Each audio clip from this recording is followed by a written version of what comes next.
Call the meeting to order. Would you join me in the pledge, please? Pledge allegiance to the flag of the United States of America and to the republic for which it stands, one nation, under God, indivisible, with liberty and justice for all. Okay, welcome everybody. If you didn't sign in, please do so there, the table in the corner.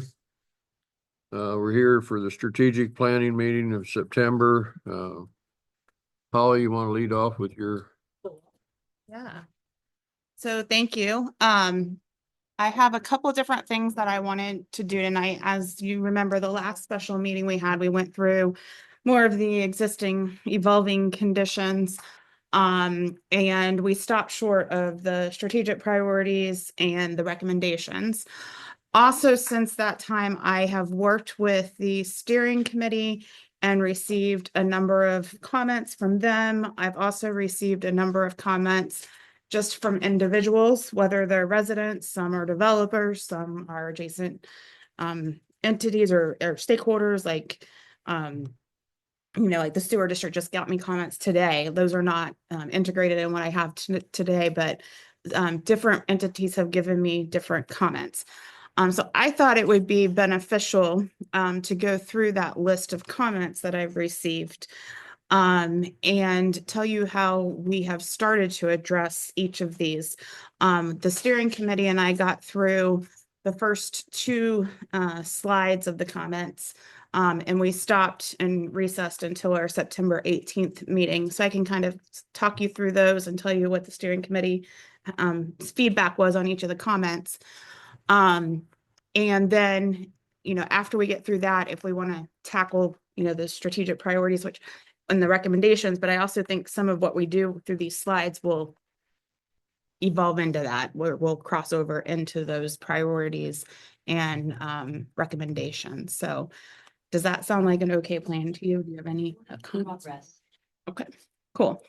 Let me move over to this so I can make this bigger for you guys. All right. So the way I have organized this feedback is by the most concerned or higher level comment, and then all the way down to minor comments. So you start with the harder stuff and then get down to the easier stuff. So that's why it took us a little bit of time to get through at the steering committee. First of all, I just want to say we have received several positive comments from different entities and different folks. I think right off the bat, I want to start off with the concern that we received at the last special meeting of the trustees. I did follow up at the last regular meeting to let you know that we have addressed that concern. But I wanted to just show you a map to show you what that looks like and show you that we have revised the concerns. So I'm going to flip to that map real quickly.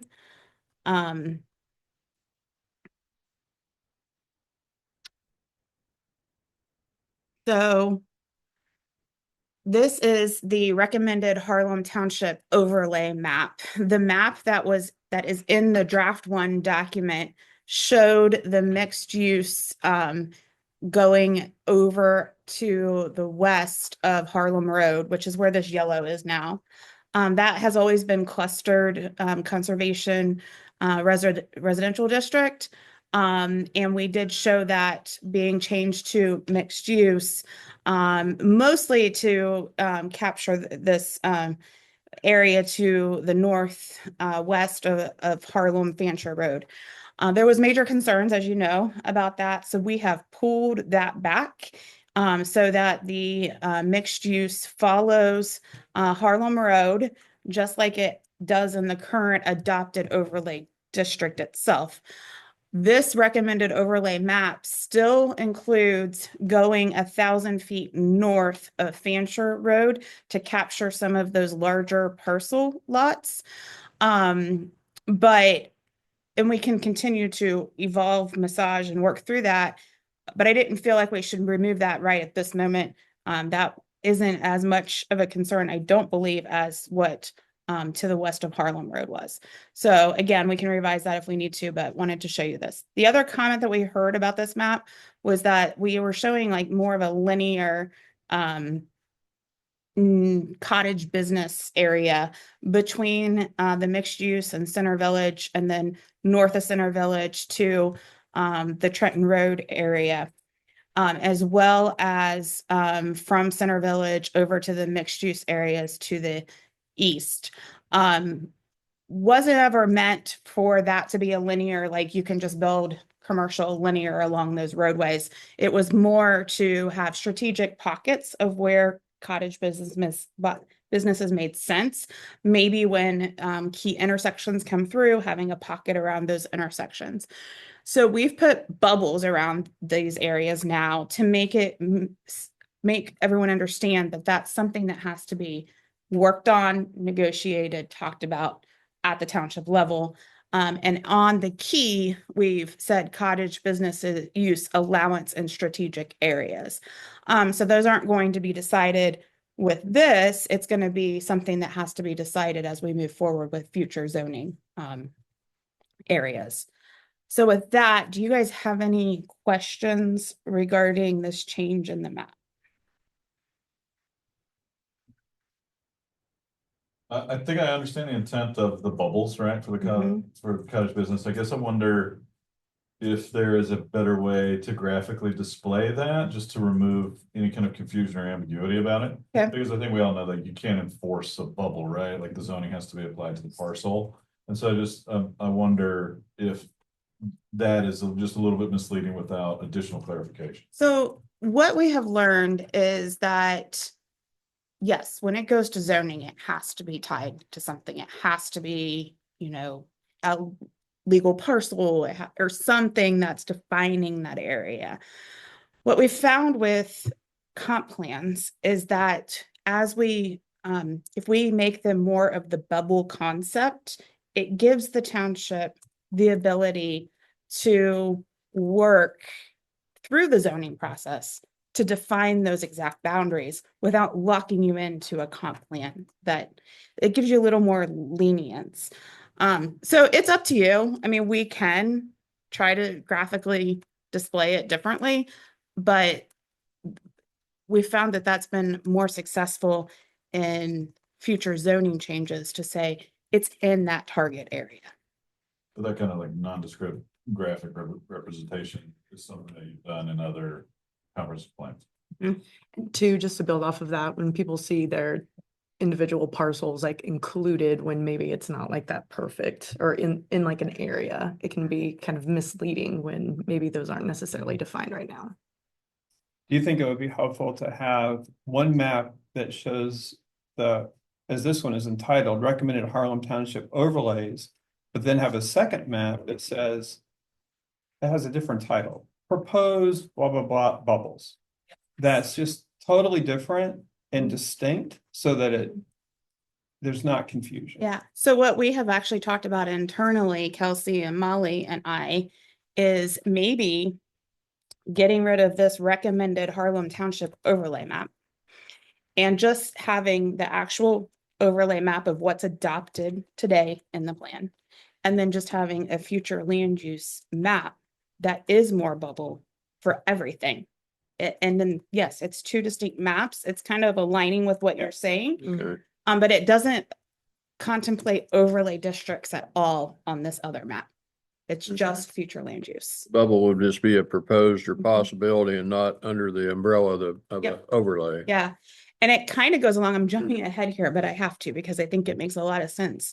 It kind of goes along with some conversation that we had at the strategic planning committee level, and that there may be pockets that the strategic planning committee believes could use some higher density in different areas that may be in the cluster conservation area, that shouldn't be an overlay district because that's enticing developers to pull it down at a faster rate, but could be negotiated through a planned unit development legislative process where they go through the whole process that has the ability to be referendumed, and create different pockets, and that future land use map would help you determine where those pockets are too. And hopefully, if you have developers that are aligned with the strategic plan of the township, that they're attempting to work collaboratively Right. toward these goals. Yep. Mhm. I think that would be the endeavor. Yeah. And another map that we're working on right now that we're going to be sharing with the strategic planning committee is we've created a critical resource map showing all the floodplains, all of the tree stands that are over an acre in size, different, like the land use classifications of what they are today, so that it really starts seeing the pockets that lend itself to development. And then the areas where you want to protect the floodplain, the tree stands, those critical resources. So at our next meeting on the 18th, pulling that map out and starting to draw those circles of where those pockets should be. I like that idea. Okay. I think it's the direction to move personally. Good. So this map will turn into just a overlay map that's back to what is adopted today, and we'll work on a future land use map using the concept that we just talked about. Okay. All right, let me go back to. All right. So the next comment that we received was bridge the gap between the existing landscape and the proposed land uses. So the comment being, Sure. am I not sharing? Thank you. Thanks.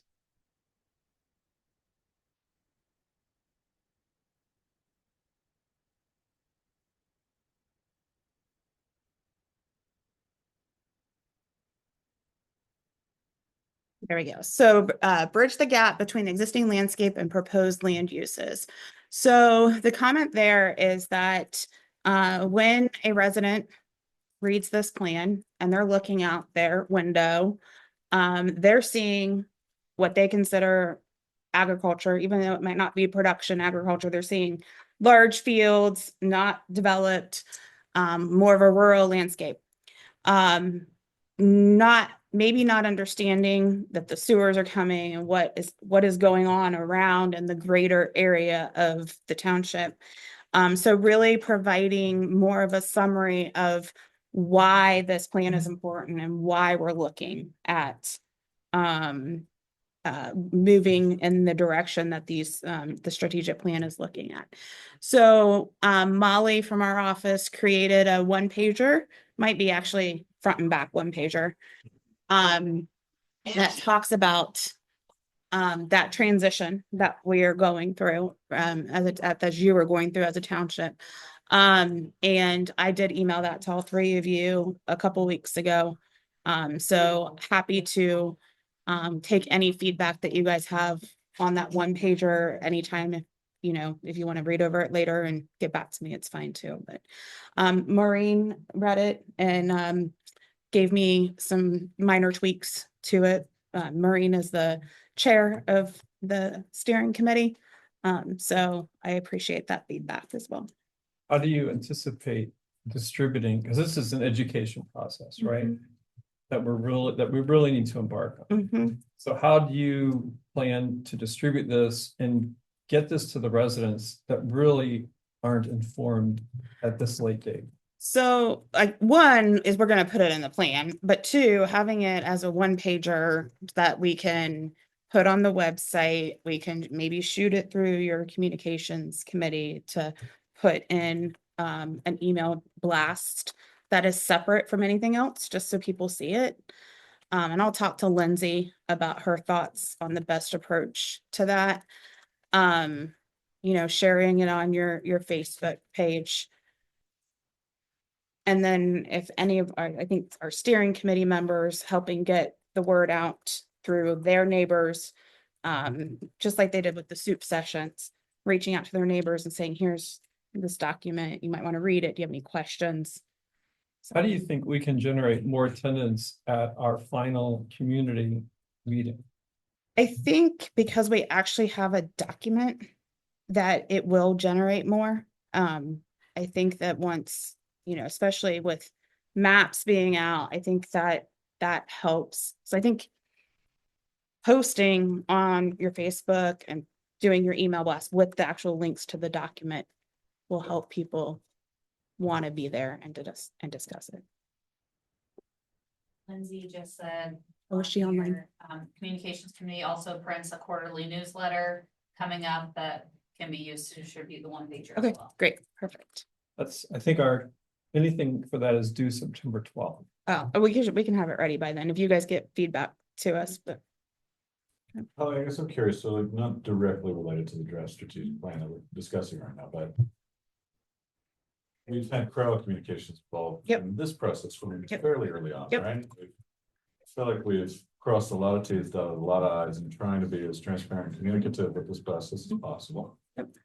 I guess, and if there's not an answer right now, I'd maybe love to hear it later, from Crowd or another resource. But I guess I'm curious, what more can we do to get education and involvement from the community on stuff like this? Because this won't obviously be the last time something important is occurring in Harlem that people need to be aware of. And so I guess I wonder, like, if we put as much effort and energy into communication as we have this, and still in the 11th hour, the feedback, bullet point number 3 is, we didn't know what was going on. Right. What more can we do?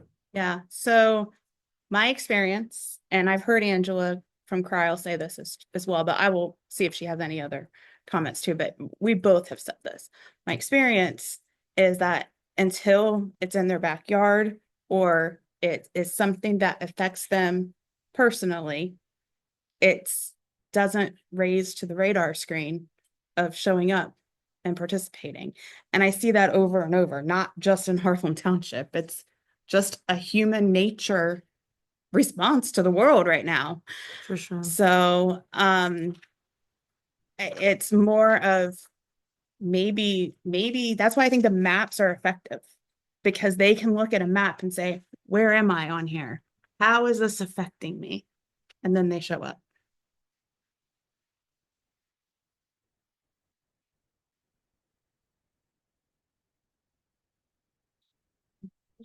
All right. Next is potential Southwest Business Center. We had just brought that up as a comment that Delaware County had brought to our attention. Really have not made any additional progress on that since the last meeting. Dana McDaniel does not have his economic development component done yet.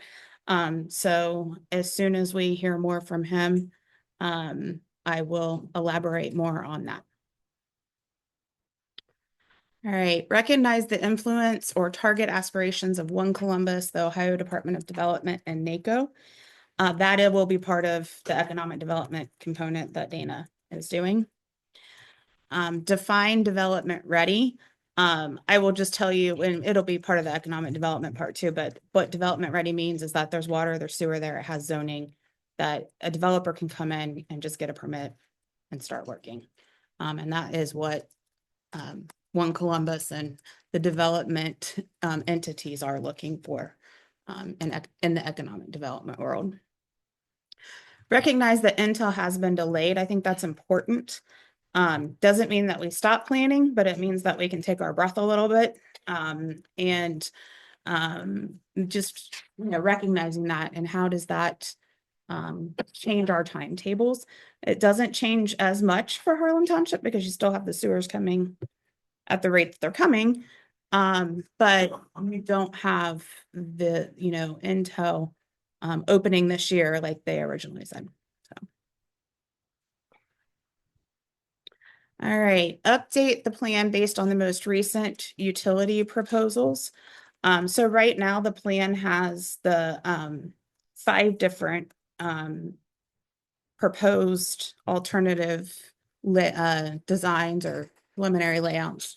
They added a 6th one right after we submitted the first draft of this document. Since then, they narrowed it down to one proposed alignment, which is the one that's not in there. It's the one they added. So we will be adding that in. It is the one coming up Harlem to Jaeger's southwest corner of his property, and then running east towards Miller Paul and 605. So we will add that. I also did mention early on here that Delaware County Sewers reviewed the draft plan and sent me comments today. Literally between 3 and 4 o'clock is when I saw it. So I haven't had a chance to dive into it. One of the things that we asked them and that they commented back on was that they're going to get us the graphics for their layouts, because we were using screenshots and we need the GIS layers so that we can have nice crisp images in the document. And then they had some language, just some slight language changes that they wanted us to make. So we'll be looking at that and assessing that. Align utility plans, overlays, and economic development agreements. That's our intent. That's what we want to do. So I think that comment's very valid. And that helps us identify those pockets of where we think there should be increased density or commercial development. Concerns with increased traffic. We have just made sure the steering committee understands, and hopefully that other folks, residents understand, that most of these roads are either county roads or state roads. So they are permitted and maintained by the county or by the state. So that just increases your reasons why you need to have those partnerships with external agencies to make sure that you understand what others are doing in the traffic world that affect the township. Reference to potential partnerships with New Albany and Galena should be included. Consider adding Johnstown. So we have the discussion about Columbus and the plan. We also have been talking with New Albany and Galena. So I agree, putting those conversations into the strategic plan makes sense as well. At the steering committee, we talked about Johnstown, of whether or not, of how we address that, I guess, in the plan. We all decided, yes, it needs to be in the plan, as they are an entity outside of your borders. Did we think that they were somebody that was going to be a concern in the next several years? Not at this particular juncture, but I think documenting that in the future, that there may need to be potentially some partnership there. But the biggest thing is having a conversation with them starting now, so that it doesn't become an issue quickly, that you have that conversation, even though you might not enter into any kind of formal agreement with them for anything. Like statement about other neighboring municipalities be sufficient. So I would think that we want to talk about all others, but I think there's a steering committee did want us to specifically call out John. Presumably just because other than Sunbury, New Albany, and Westerville, it's the largest town that Yep. neighbors us. Yep. And they are looking at some water and sewer things over there. They've had water and sewer issues. That's why it hasn't been a major concern of them getting over here too quickly. But they are looking at a consortium that could potentially get them water and sewer at a faster rate than what they've been going today. So. All right. All right, this is where we started to slow down at the steering committee. These are comments that I've received from developers. Not all of them, but the next two of them. Next two comments are. And it's not just one developer. I've heard it from multiple developers, just so that everybody is aware of that. Change the density from using net developable acres to gross acres. We talked at length about this at the steering committee. We had some folks from the zoning commission that were at the meeting that really expressed, the purpose of the net developable acres. We talked about how gross acres is pretty much standard practice when you're in other communities. And we talked about how the net developable, how it's defined here in Harlem Township, has become restrictive to promoting some of these developments that may be desirable. So what the steering committee, and we decided was that we would look at redefining net developable. So the biggest thing is that it includes tree stands. So if you have a 100-acre parcel with 50 acres of trees, you've lost half your density just the way net developable is defined in Harlem Township's code right now. So we talked about how floodplain isn't usually something you can develop or you don't want to develop in. And so including floodplain in that net developable acreage may make sense where the trees don't make sense. So redefining what that definition includes. We also talked about how if we don't change it, it incentivizes property owners to go and tear down their trees before they come in to get a permit, because then they don't have the trees to deal with as count towards their net developable acres. So really taking a look at that and redefining it. And I don't have that definition for you today, but just saying that we're going to work on that. So Should we pick up a best practice on that? I mean, I know you mentioned at neighboring municipalities. I'm specifically Yeah. curious about the model communities that the steering committee went visited. yeah, I'm wondering what their approach is. look directly into those. Let me do that. Let us I- do that. I have some information that might be interesting. Okay. In Delaware County, 10 of 18 townships use net developable acreage for lot density calculations in their zoning ordinances. This is Louis Green looked at this work. Okay. Like Harlem, it's not used for every zoning district. Mhm. And I think that That's- is an yeah. important point. Mostly residential and planned residential districts are where conservation is the goal. Mhm. And so I think having a more mature or complex definition of net versus gross. Yep. That is specific to Yeah. areas. Yep. And is informed by our overall strategic plan is a far better way Yep. to approach this, but it's, even though it's more difficult. Yep. So I toss that out there. Yeah. And it goes back to the comment of allowing some denser stuff too, where those pockets are, because they're going to be, It's appropriate. yeah. And it's going to probably be on outside of that floodplain in that little pocket or outside of the tree area. So it really goes into that whole thing of if you want to have higher density, you still use a PUD, you don't use an overlay, and you use the net developable acres in a redefined manner. So we are saying we want to preserve, we want to conserve where it is appropriate, and we want to allow higher density where it is also appropriate. Yeah. That is, to me, again, more complex, but better Yep. in its execution for both residents and developers. Yeah. Yep, I like that. Mhm. Thank you for taking good notes. You know. Anything else on that before we go on? All right, reevaluate the 200-foot buffer along existing roadways. Again, I've heard that from multiple developers.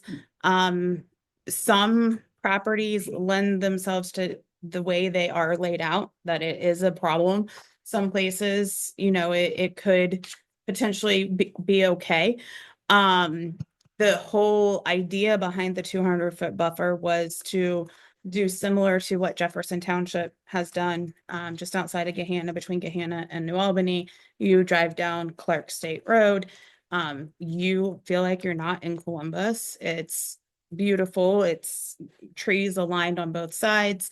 And then the dense housing is behind it. So that's the thought behind it. I have done other overlays for other communities where they still do that woodland buffer that we have in your overlays, but they're doing it in 100-foot buffer. 75 feet to 100 feet. It's just pushing the woodland buffer closer together, making it denser versus spreading it out across that 200 feet. And then it's getting the houses behind that. We talked at the steering committee. We actually stopped on this one because we were out of time and there was another meeting coming in here. So we didn't come to a conclusion on this one. At least from a steering committee level, but there was, I would think, a split in my mind, of committee members that thought 75 to 100 foot made sense, some that thought the 200 needed to stay. This weekend I was over in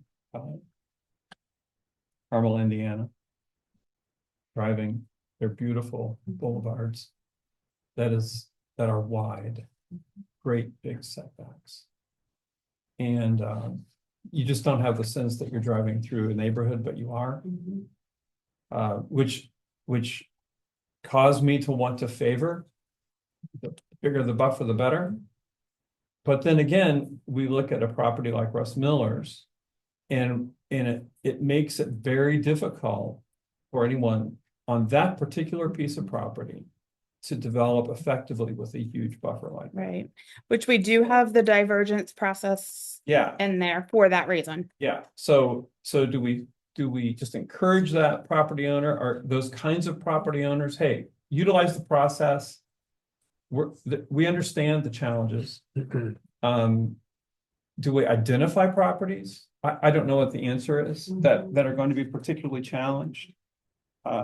Again, it's a more complex issue, and I'm not sure that we just want to rubber stamp and say, Right. this is how it applies across the township Carbona.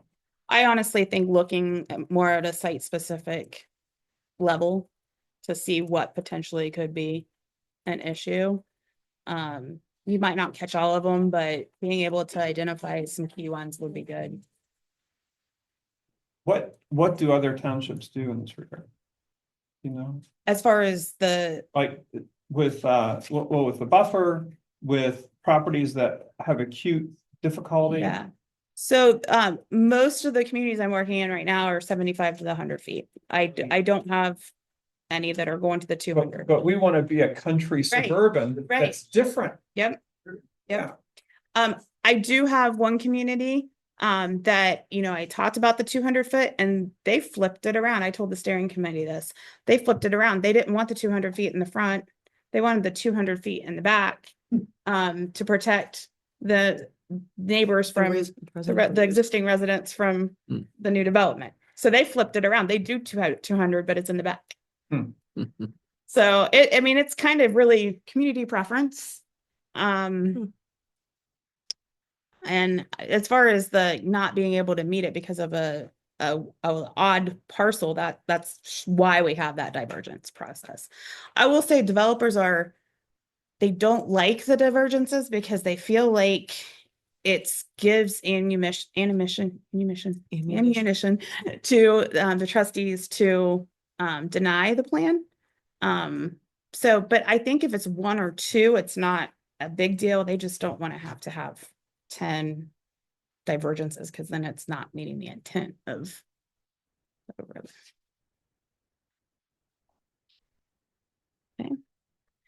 So now we're getting into things that we have not covered by the steering committee, but we'll run through them. Better define mixed use. So I think we can lean into what we have in the overlay districts, but also lean into, is that the right mixture of uses? I think that's part of what we're going to be doing when we look at this future land use map too. Are drive-throughs considered a part of cottage businesses?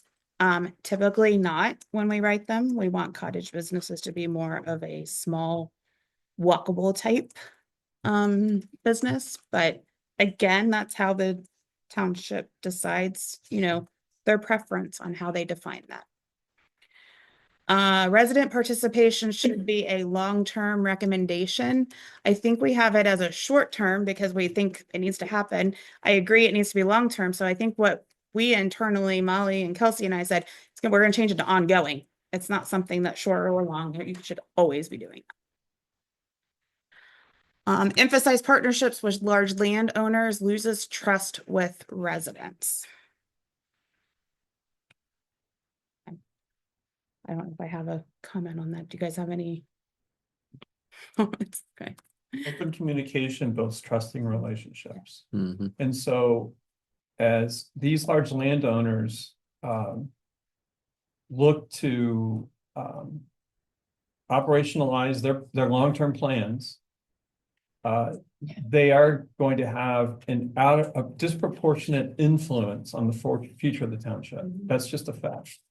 What's, I think, incumbent upon the trustees then, and upon our various committees, is that as we work with these groups and developers, we are absolutely transparent. So that we build trust with the residents. We make deposits, not withdrawals. Yep. Yep. So I agree. I think this is a challenge, and I think it's right for residents to say, hey, we feel excluded. Well, then we have an obligation to make you feel included. Concerns with Aberlin Springs reference to CSA membership as part of HOA dues. What that is first of all, Aberlin Springs is one of the field trips that one of the steering committee members took. It is down near Lebanon, outside of Cincinnati. It is right behind a Target off of an Interstate 71, but as you go back past Target, you go into this rural-esque area, and there is a working farm with clustered residential housing behind it. And we actually got the opportunity to view the video of our steering committee member driving from Target into that area. So the transition was really cool. But as part of that report, they do have a CSA, which is a community supported agriculture, which is where you get your agriculture in a box. You can pick it up every week or have it delivered every week. And it's a membership, so you get different things every week from the farmer. And they require their residents to, as part of their HOA dues, to join this CSA. The person who made this comment was concerned that it was exclusive, or that it could be not affordable to some. But our point is that this is a report on what Aberlin Springs does. It's in the appendix. It's just, we're reporting out on what they do. Include more specific information regarding staffing, equipment, and building needs for the fire department.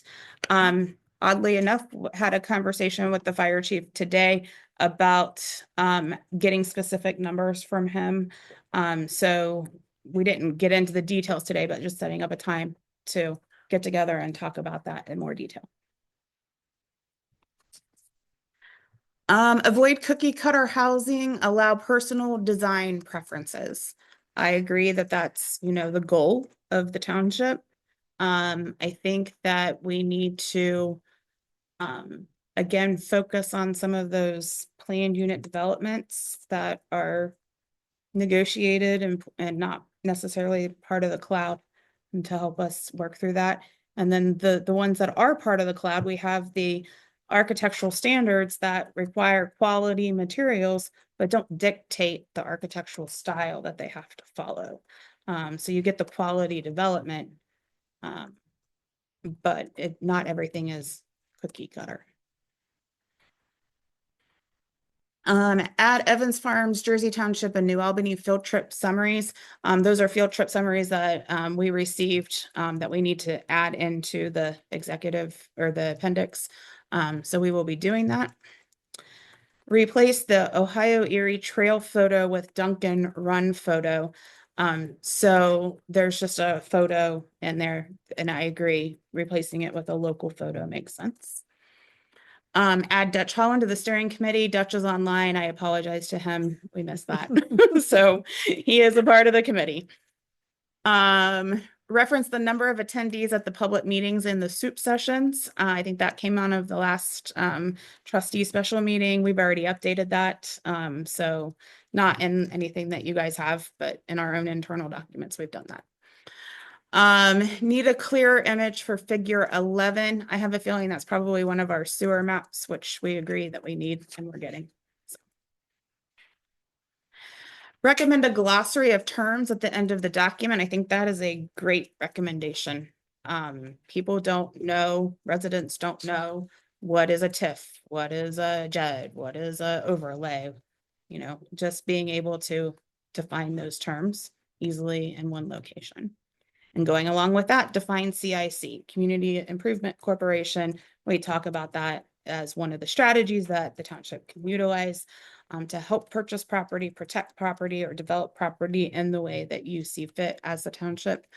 It is a quasi-governmental corporation, and is something that the township can set up if they so desire. So we can always educate more around that topic. Kelsey knows a lot about that Love them. topic. Love them. Yeah. And it came up in one of our steering committee meetings of just interest from residents potentially like working together to maybe possibly buy land, and community improvement corporations are a great tool to help solicit private and public donations to kind of control your own destiny. It's a really great tool. Quotes under each priority may not be needed. That's a formatting thing. We can take care of that. Update maps with quick reference to a key location in the township. So just the comment there was one of the steering committees would like us to like always say here is the intersection of Center Village Road and 605 on all the maps, so that you know, or whatever intersection we decide to use, so you know where that is on each map and you can kind of compare apples to apples.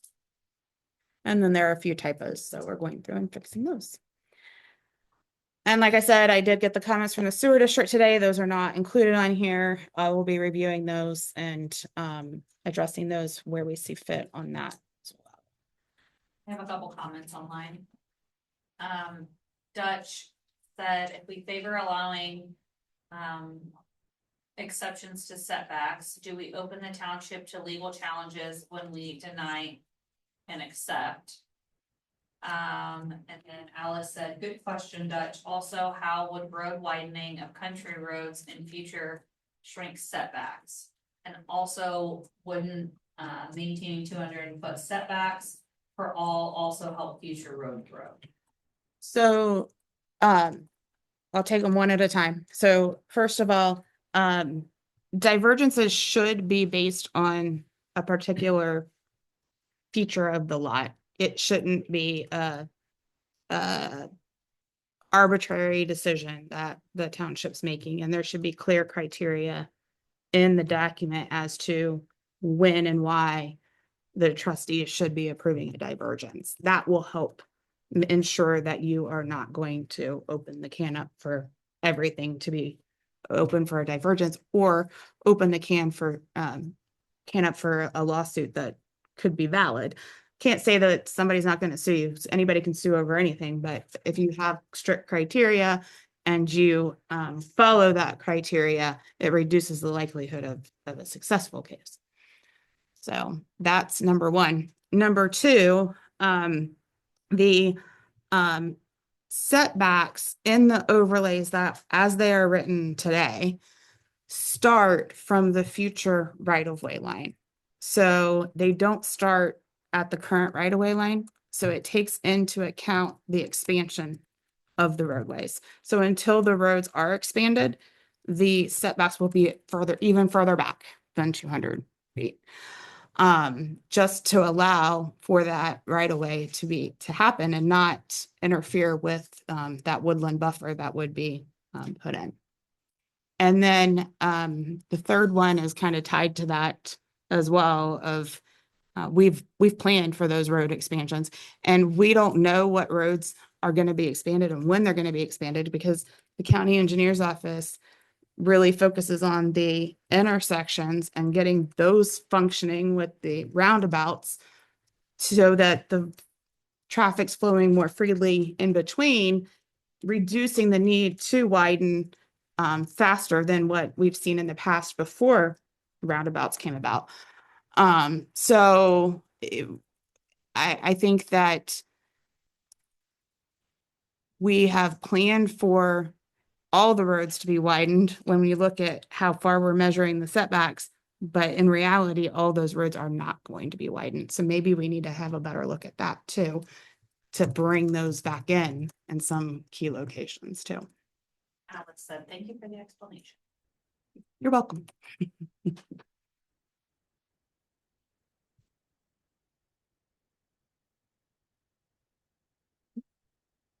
there's nothing else on that. I do want to move to the strategic priorities. And I want to talk specifically about one that we keep struggling with, and we talked about at the steering committee, because we as a Crossroads keep struggling with it as well. I mean, we're the ones that are struggling with it, so we brought it up at the steering committee level. So it's the one regarding country suburban. And we've had the discussion about potentially changing that term to ex-urban. We still at Crossroads have concerns about ex-urban, because ex-urban is what you are today. And we don't feel like ex-urban will be what you are in the future. You are going to be more suburban. I know that is a hard term to come to grips with, but you don't have to think of suburban in the way that the cookie cutter subdivisions. You can think of it in this unique way. So we have tried to figure out a way to describe what we think you will be in the future. And this is what we have come up with. And we ran it by the steering committee. We got positive feedback on it. So I wanted to share it with you tonight. So instead of using country suburban, using distinct, connected, and rooted in the land. Not going to read that word for word, but it has to do with being well planned, providing densities at key locations, protecting those critical resources and existing woodlands, creating the open spaces with the connections between them. The one word that we utilized that did cause concern with the steering committee was to highlight the enclave's unique character, and we also use enclave in the first sentence. We've used that word in another community that really embraced that term. The concern that was raised at the steering committee was that when you look up enclave in the dictionary, it talks about being exclusive to certain sociotypes, your ethnic group, culturally exclusive and ethnic groups. And the steering committee didn't want to be exclusive of others. They want to be inclusive of all. So we have left it as enclave for this purpose tonight to talk to you and explain what their concerns were. We can change that enclave to just say community, close-knit community, and to protect the community's unique character. I mentioned that at the steering committee. They thought that was too common. So then George came up with I've been with reserve, reserve. a close-knit reserve with a strong sense of place. So Reserve. I love the word, I love distinct, connected, and rooted in the land. I think that's better than country suburban or country exurb. That just raises questions. So I love that definition. I don't like the word enclave. As I do think it has an exclusivity to it. I don't know that I have a problem with community, because you've defined it already in the first line. It's not a run-of-the-mill community. It's not too broad. Yeah, I'm not sure. Reserve sounds like I'm on the Serengeti. yeah. I was like, that could be. What we're trying to create is Harlem as its own. Yes. Yeah. We will continue to work on the word enclave, but other than the word enclave, you guys like this? Very much. First, Cool. Okay. Cool. All right. Eliminate enclave. You got it. We'll work on that. Enclave. We're good. All right. Well, then let's run through the priorities with the recommendations with each priority.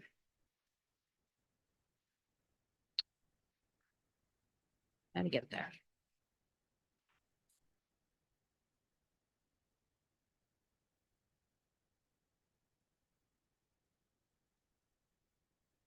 All right.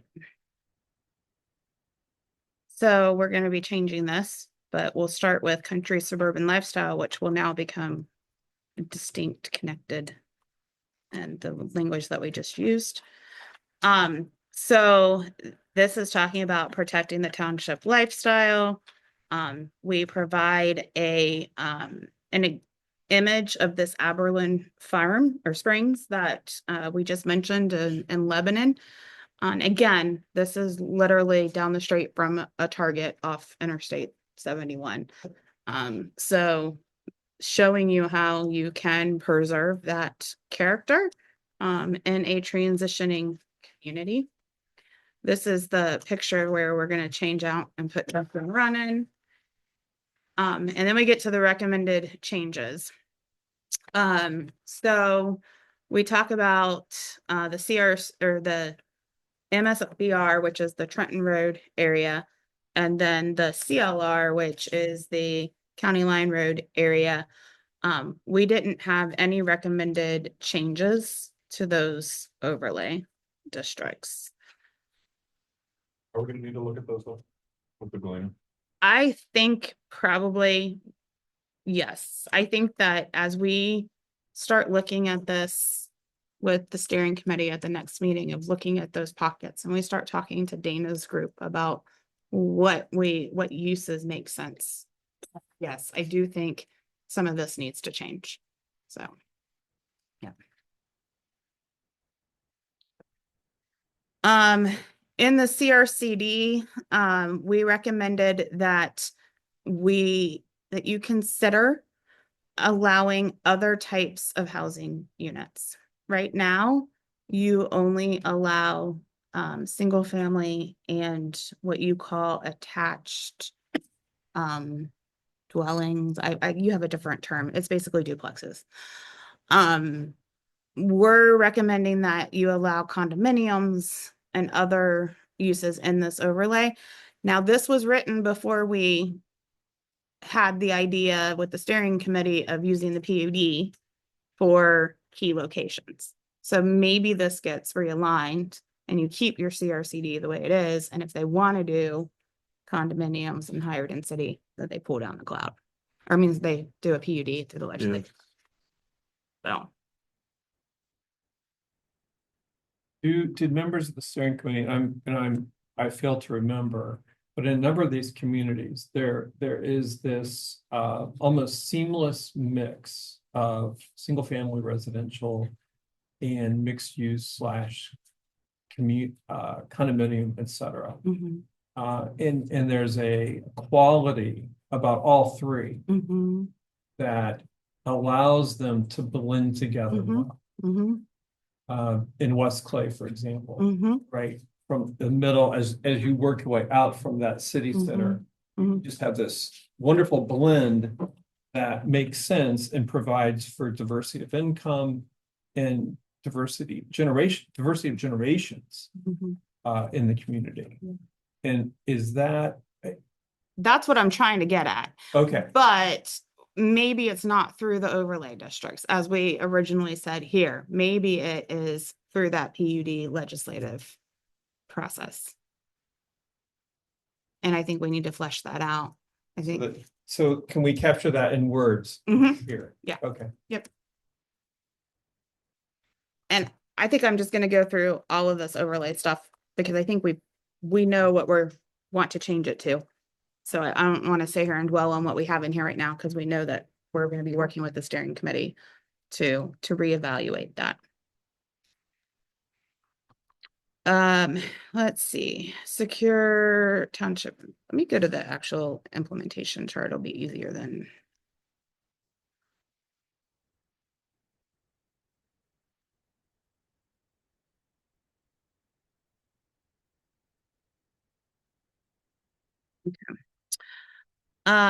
Support hobby farming and homesteading activities.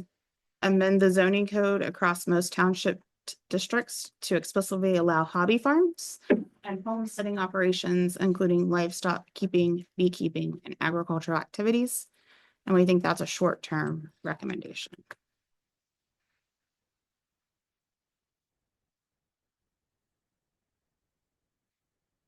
implement an agri-community development model. Again, this would be similar to the Aberlin Farms. Maybe not through an overlay district, maybe through that PUD legislative process. So as we refine that, we may refine that recommendation. And that would be probably more of a medium term recommendation. Enhance recreational connectivity, mandate that multi-use paths are required in new developments. You have that in your overlay districts, but making sure that it's throughout all of your different districts and PUDs. Update the overlay districts to align with evolving conditions. Again, I think that that's the goal, and you're going to see that with that future land use map when we come back with that. Manage commercial development pressure strategically, permit small scale cottage businesses.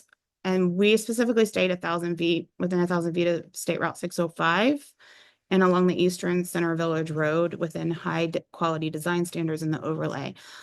I don't know if it necessarily has to be 1,000 feet. I think, again, it goes back to more of that bubble concept, and those are not part of the overlay. So it's not something they can come in and just pull down the cloud and plop anywhere. They should only be allowed to negotiate cottage businesses through the legislative PUD. And I would take the 1,000 feet out. Do you have any thoughts on that? And we haven't discussed any of this with the steering committee yet either, so. It's justification for 1,000 feet in the first place. I think it was just a standard number that in close proximity to, you know, the major roadway, quarter mile, you know, or so. In the spirit of a 200-foot setback. Yeah. Built so. Yeah. Right. Yeah. And I think it was more the opposite that we did. I think there was concern of maybe not plopping them into residential areas, making it closer to the major roadways. But I think when you put 1,000 feet carte blanche on it, it doesn't allow for that creativity and that freedom, where you may have a PUD that integrates a commercial setting into an overall residential mixed use area but the commercial isn't right up on 605, it's back further. But I think that has to be done through that legislative process, because otherwise, if you just allow cottage businesses within your overlay district, they could be plopped in anywhere without any criteria. I think that's why we put the 1,000 in there, right? We put the 1,000 in there because we were putting it in the overlay district and we didn't want it to just plop down anywhere. So we tried to keep it up front, but now we want to be more creative, doing that through the legislative process. So putting that 1,000 feet on there is not allowing that creativity. I don't think you're following me. No, I'm totally following you. Okay. You're wanting to allow for greater flexibility. Yeah. And I don't disagree with that. You could have someone say, well, I'm within 1,000 feet, so I meet the criteria, you've got to approve me. And that's not necessarily what we want either. Right. And so we want flexibility, we want creativity, feasibility, but reasonability. Right. We don't want something that's just out of place. Mhm. And so again, we're back to words, finding words that help define this. What you said, it is not our intention to have these in residential areas. Mhm. How do you capture that in a way that's not a glittering generality, Mhm. but actually carries some kind of legal weight Right. in the words? And in the plan itself, we can have those more general words, and Yeah. it will carry over into a legislative PUD that becomes more. Help us write the right, code for it. right. Yes. But I think what was happening is that we were thinking overlay, and that is reactive. And also by right, if you meet the criteria. So we needed criteria so that you weren't arbitrarily pulling the cloud down anywhere.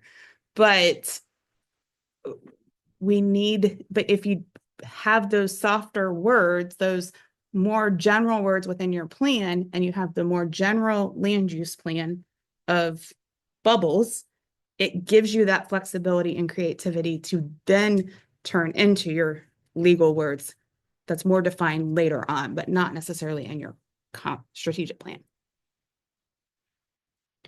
What a great full circle. Worked out well. I have a comment on here. Okay. Dutch said, I visited West Clay and found that a mixture of living above the retail and some apartments and single family homes was done quite well. I would highly recommend such an approach where it makes sense. Yeah, and that is in the mixed use overlays. So this was trying to create more commercial centers at key locations in the clustered residential area. But yeah, even in Center Village itself too, could have some of those mixture of buildings too. So it's a good point. Okay. Conduct a comprehensive overlay district analysis, host public input sessions, perform impact assessments, and evaluate natural features and topography to determine optimal land use locations. Again, I think moving away from the overlay, this is what we want to do. We want to look at those critical resource areas, and we want to start giving pockets of where it makes sense to do the denser development, but not necessarily legislate it through an overlay district. So changing that language to reflect that. And we're working through that right now with the steering committee, so.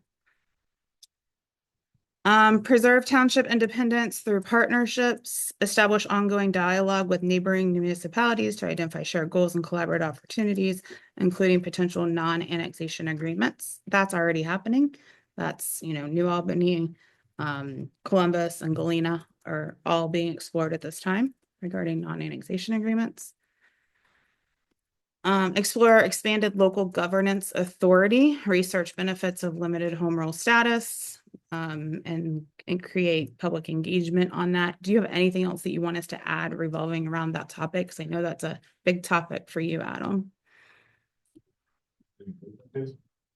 Yeah, the explore expanded local government research benefits of limited home rule. Is there anything else? More definition you can add to it. Okay, yeah, it's fine. I just didn't know if any of the conversations you've had with any of the entities lent itself to being in there, so, okay. Yeah, I mean, I think. Yeah, I mean. Yeah. Okay, I'm good with that now. cool. Develop a comprehensive open space protection, create and implement a township-wide open space preservation program and clear policies and procedures. This is mimicking the Granville model. Granville Township has an open space program. They do it through a recreation tax that they, voted on. Allows them to purchase open space. We are actually working with them right now and to pull their map together of all the open spaces that they own and have protected is absolutely amazing. We wouldn't be able to do that though, right? Not taxing for it. So a recreation district you can as a township. So that's how they did that. But we would recommend using a CIC to help you with that. Mhm.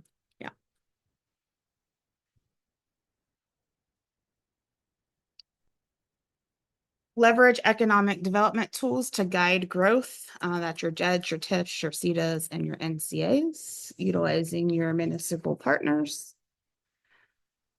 Direct growth to the infrastructure ready areas.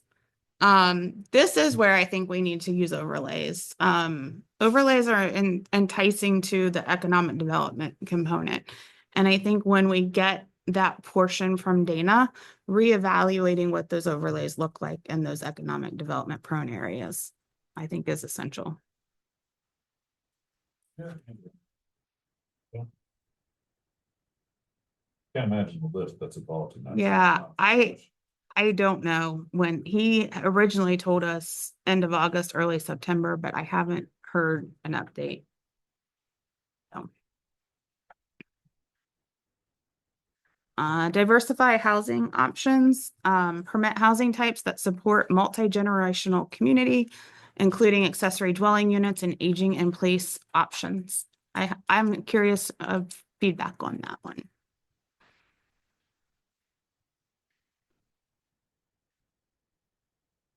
Read it again for me. Permit housing types that support multi-generational community,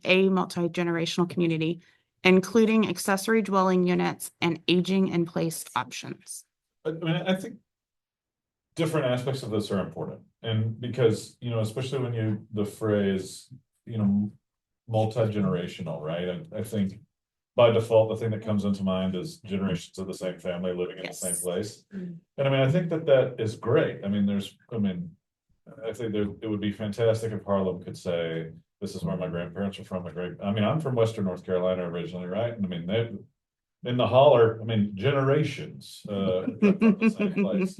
So, I mean, that is very important to me, but I try not to focus it so much on a single family unit generationally. To me, it is, can people of the upcoming generation come to live here? Because I think that is very important. I mean, just in the past 8 years that I've lived here, we've seen an exceptional change in property values. Mhm. You know, the barrier of entry into being able to live in Harlem Township. Mhm. And I think our neighbors in every direction are seeing a lot of this too. But I would not want Harlem to be the place where upcoming young people who want to get out of the city and they don't want to live in their parents' basement or an apartment, they want to take that money and actually start in a home that they own. I would not want those folks to say, I can't afford to live in Harlem. Yeah. I would love for Harlem to also be the place where, wow, there's some really nice property out there. This is, you know, large lots, things like that. But I would not want us to be a place where the things that we have put in motion prevent the multi-generational capabilities. Yep. I 100% agree with that. And I even think we could add some words regarding entry level and variety of how, you know, those types of, you know, diverse housing options that we have there. But one thing I really would like feedback on is we have accessory dwelling units in here. That can be a hot topic in communities. Is it something that you want us to keep in this? Talking mother-in-law suite. Yes. Why wouldn't we want to enable families to support one another and to support aging parents on the same property? I am in complete agreement with this language. Good. And, you know, if we need to have smaller lot sizes, smaller minimum square footage, et cetera, to help these first, Gen Zers coming in and they want to put in a house. And we don't want to prevent that in Harlem Township. There should be areas where we incentivize this. So I'm all for this. Right. Language on that's probably important too, regular tiny homes, things like that, Yep. that you can just Mm-hmm. drop off in a backyard. I don't think we want to exclude that, but. Man caves. There are tiny homes and there are tiny homes. Right. Yeah. Okay, So so, there's a garden shed. Yeah. yeah. Yeah. Man caves, she sheds. Yeah, because people will take a overseas storage container that you put on a ship, a Right. shipping container, and they'll put a Right. house out of it. Right. And it can be amazing. Watch it, see them on YouTube. Do we want storage container houses in Harlem Township? Wow. My concern, I can definitely understand having a mother-in-law suite added to the house.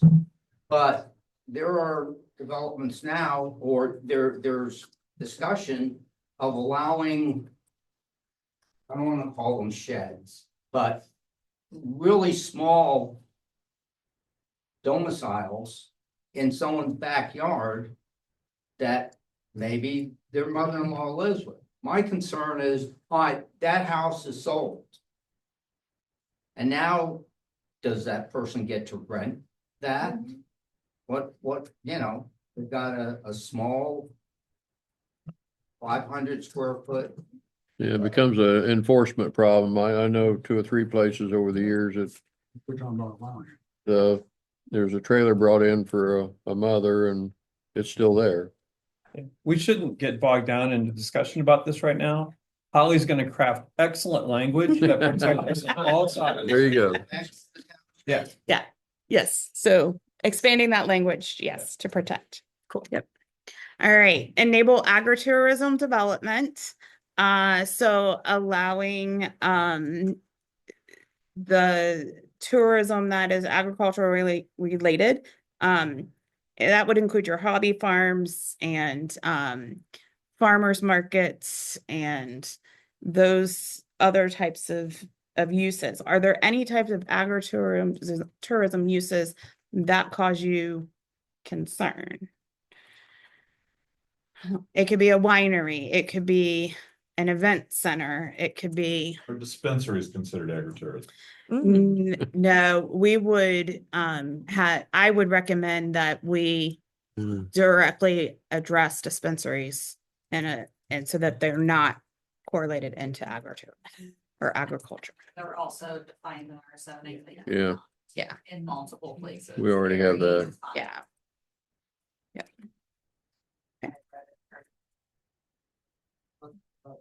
Been another meeting, though. Lots and lots of. Steve?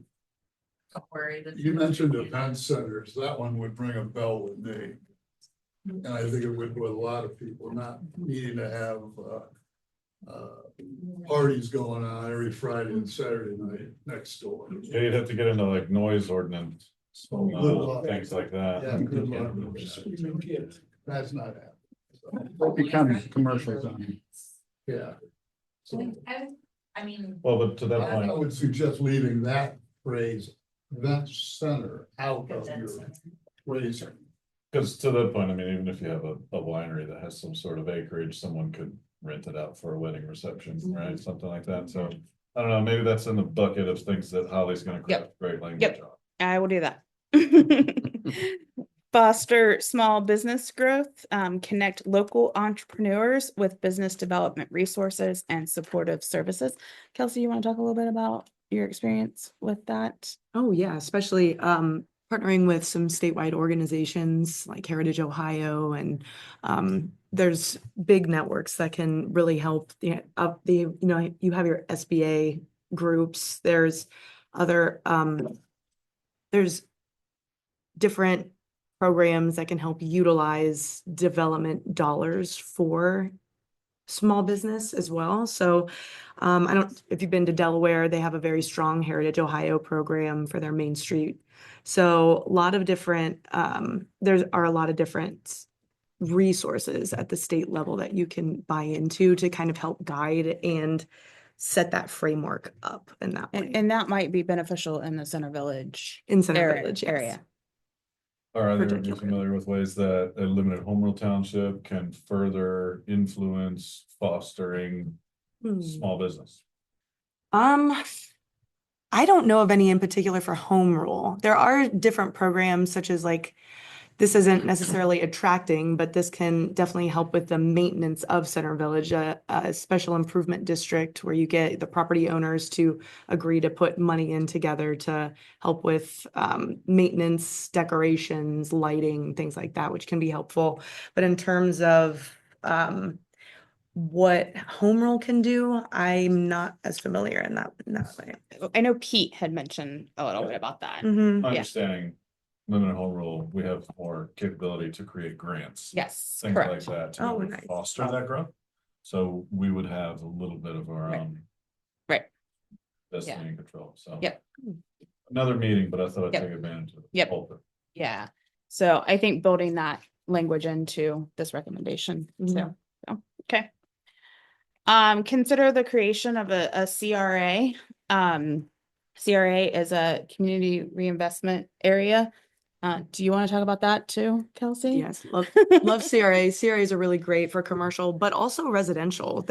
It's in where you identify different areas that need some investment, creating that district to help attract development interests and reinvestment in areas. I utilize a lot of these in Delaware, even in a residential sense. It's very underutilized, where you can encourage residents to invest in their homes and they can get a 7-year tax abatement on the improvements. So you're still collecting the same amount of taxes that you are today. It's the improved value that gets abated for the certain amount of time. Residential is up to 7 years, commercial and industrial up to 15. That can be negotiated upon at the trustee level for, depending on the type of use that it is, the amount of jobs it creates. You set the standards for that, but I recommend something formulaic so that you attract the development that you want to see.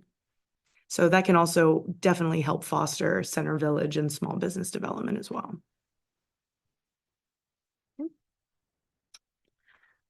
Attract compatible business and industries, identify target industries aligned with the township's vision, creating appropriate zoning regulations and development standards. I think we can bolster that again once we have Dana's piece, that we can really build upon that recommendation as well. I make a comment. Yeah. Bill Ebbing, in a meeting on Thursday, said that a key for New Albany was establishing the New Albany Foundation that identified 4 or 5 community pillars Okay. and cultural values. Mm-hmm.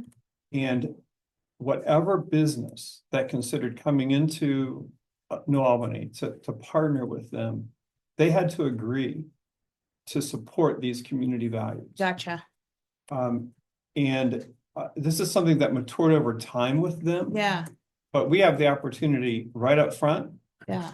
to establish that kind of a mechanism Mm-hmm. that could be residents in our community. Mhm. We call it the Harlem Township Foundation. We say, here are our community values. And if you're going to come into our community and you're going to be in the Harlem Business Park or whatever, you have to agree with these and then tell us how you're going to support them. Yep. Economically, Yep. Put your money where your mouth is. Yep. And whether it's education or the arts, our creation, our parks, our thoroughfares, Mhm. we want to see your plan for investing in these things over the next 10 or 25 years. So that we know you have deep roots in this community. You're not just going to build a building in the community and make widgets. Yeah. Yeah. Yeah. I thought that was excellent. I like that. I think that blends well with this recommendation and the next one too, of the CIC, of strategically acquiring the parcels. Because if you use the CIC to acquire a business park or acquire where you want development, and then you create those pillars and, like you said, make them say that they're going, how are they aligning with those pillars? You can also solicit donations with that too. Oh, we're working with you in this contract. If we incentivize you in these ways, then you are permitted to make a $10,000, $20,000 donation a year. I've seen that a lot. It's very nice.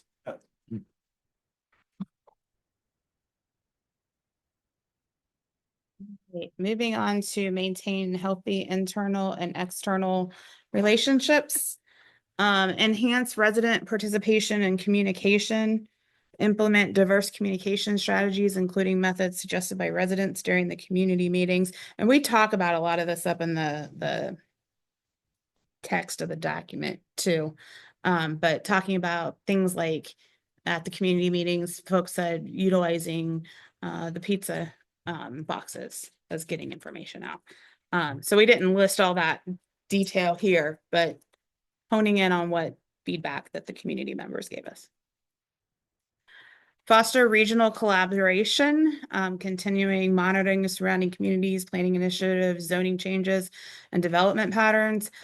Identify trends and collaborative opportunities. I think this board is doing that right now, but having this as a recommendation and a priority, an action item helps transcend boards. So making sure that it's understood that needs to continue.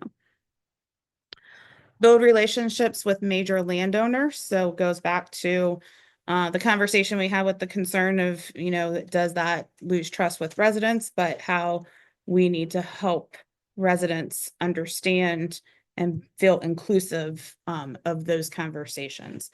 So I think building in some of the language that you mentioned, John, about how we make those connections to the residents into this so that we don't have the concerns from the residents feeling excluded from that conversation. Coordinate infrastructure planning and communication.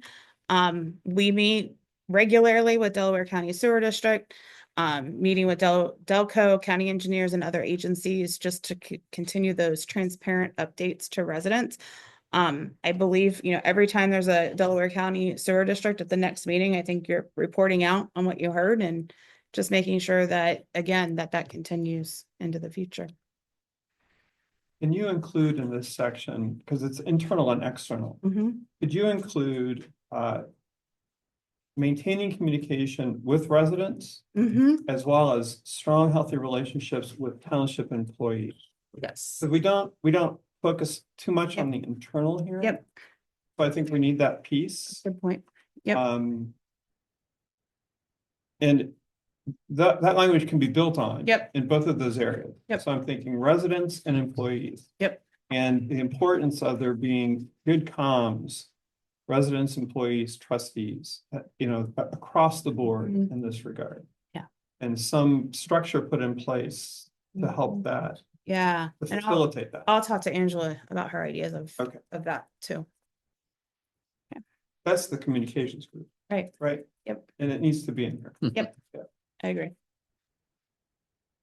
Anything else on that one before we go to safety and well-being? All right, safety and well-being, expand public safety services with community growth.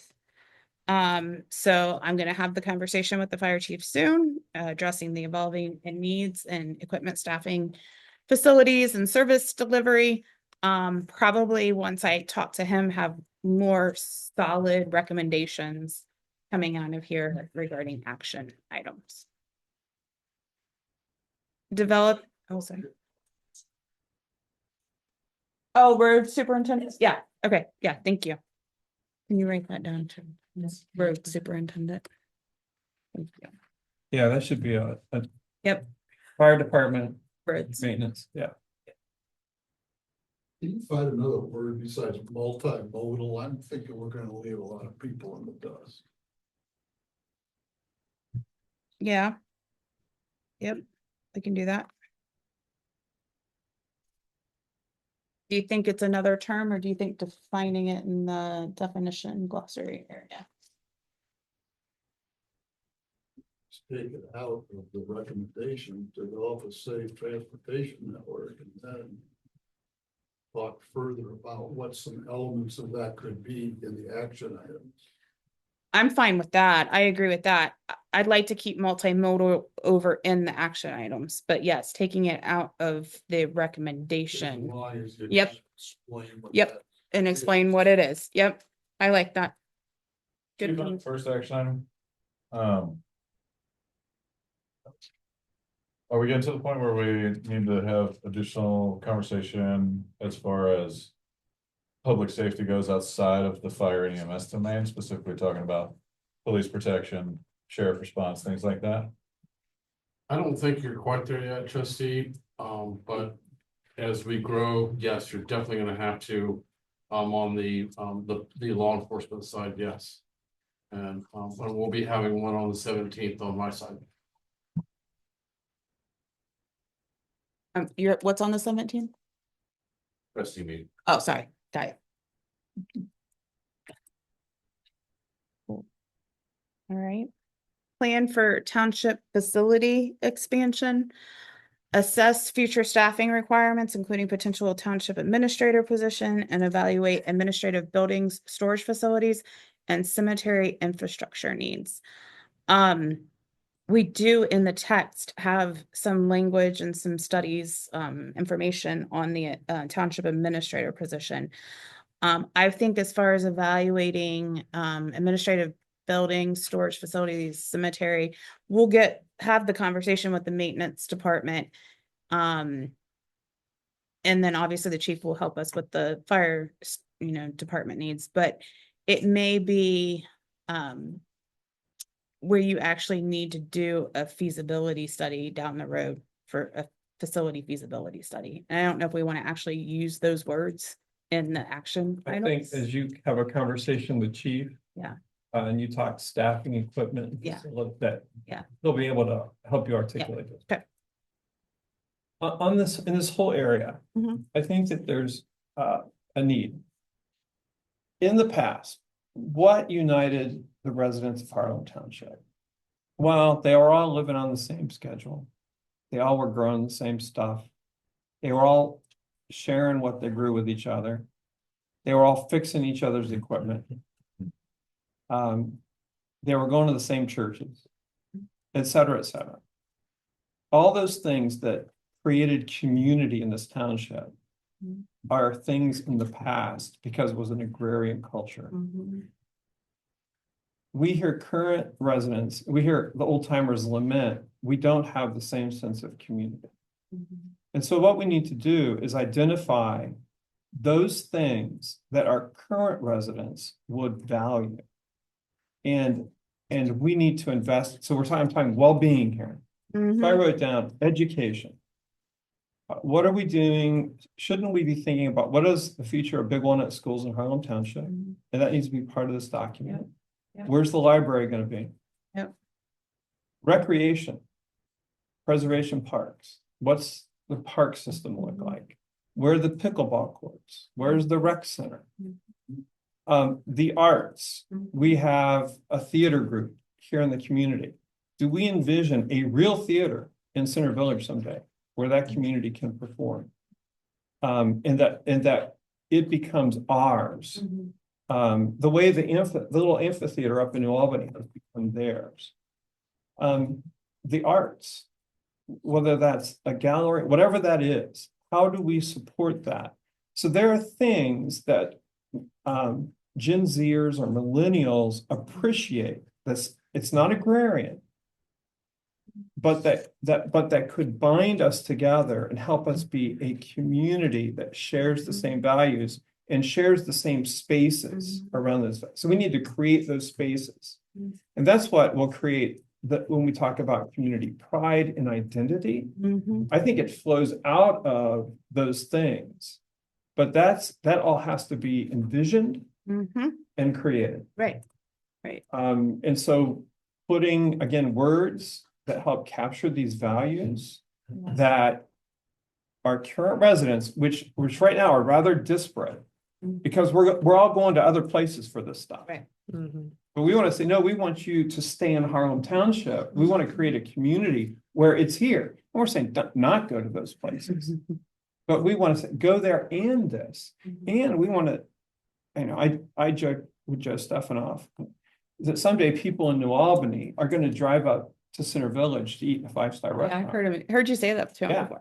And I said, Joe, give it 25 or 30 years. It's going to happen because we want to build that kind of a community here. But we need to start envisioning that and putting those words. And so I would encourage you to grab this when we're talking about well-being. Yeah, that makes sense. Okay. I think it's also important to know, like, it comes into play in this whole conversation too, John, like every time we say something we don't want in Harlem Township, that's another reason Harlem Township residents will drive somewhere else. Yeah. To get it. Yeah. Right, like, And that's why somebody will say, I'm not going to invest in that township right. because they're just going to build walls. And so we can't go there.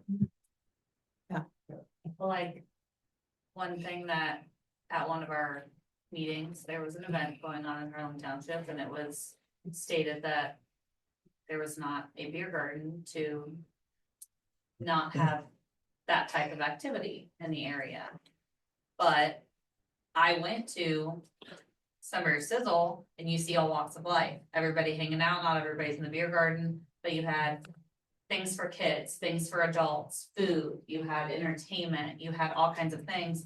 But also in Sunbury and just outside of Sunbury, you have wineries, breweries, You know, places that have little one-man bands. It doesn't always have to be, you know, alcohol driven. That's a lot of what you see, especially with the great land out here where you have the wineries that can have their own vineyard areas and then they can do entertainment and, you know, I have a very large family. We love to go to wineries on the weekends and not everybody in our group drinks. I mean, a lot of our family will come with us just to hang out and take food with us and have somewhere to be a community, and we've met a lot of our neighbors in spaces like that.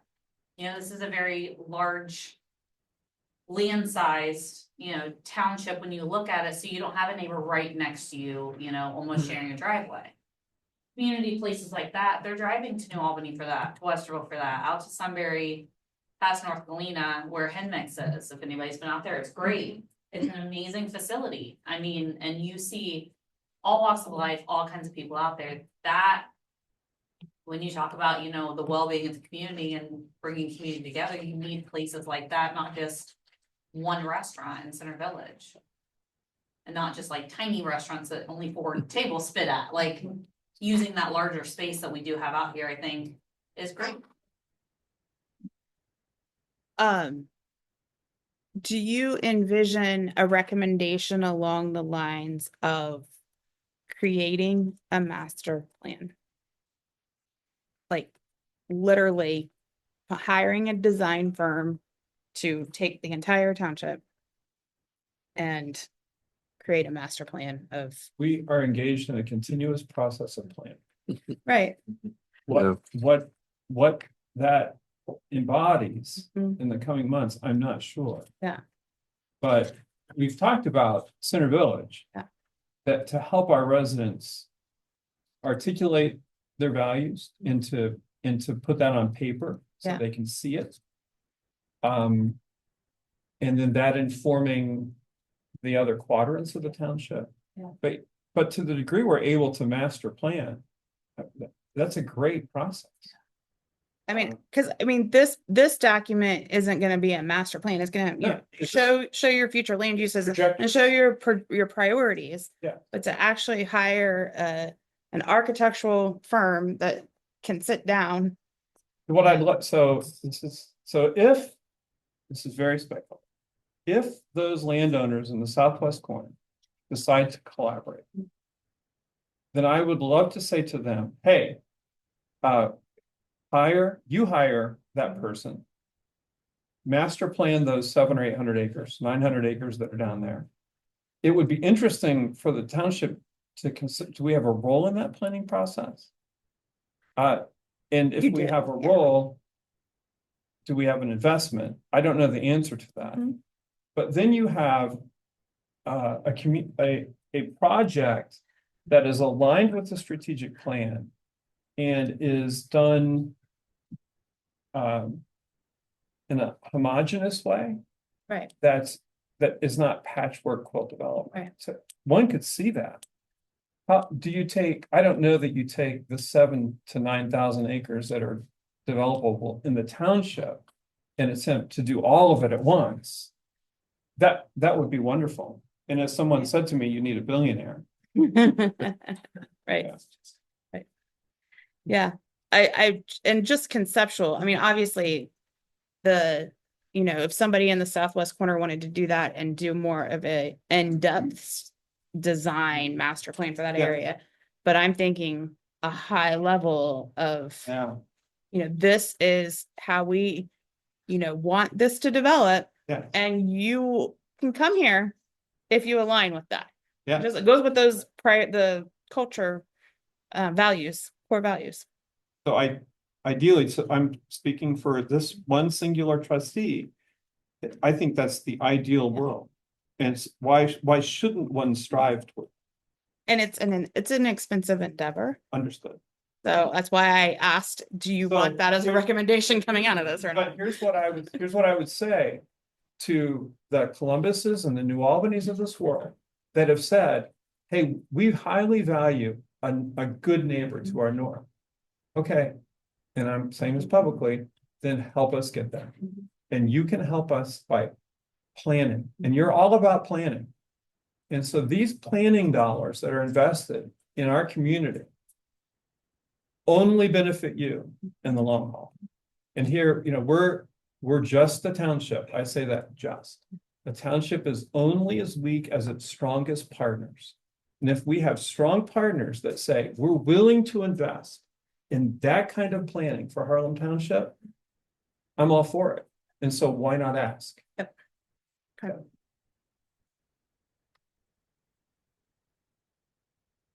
Anything else on this topic?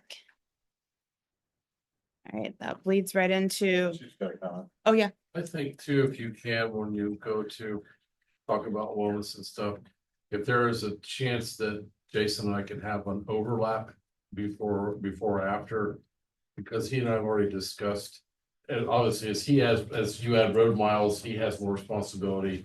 uh-huh, But as we get development, we have more territory in responding and getting in and out of things. And there's a lot of requirements that we will have for roads that he will want to Okay. go. okay, So just maybe, just a brief overlap between Yep. those. that makes sense. Okay, do you have that, Dawn? Mhm. Okay, cool. Thank you. Moving into community identity and pride, establish a vibrant village center. Launch a comprehensive village initiative, including boundary definition, design guidelines, resident engagement, and phased implementation strategy.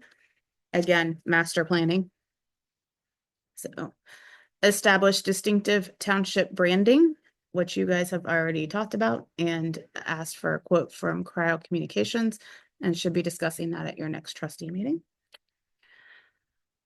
Partner with heritage organizations, partner with Harlem Township Heritage Association and community organizations to develop authentic branding, support village center improvements, and preserve local history.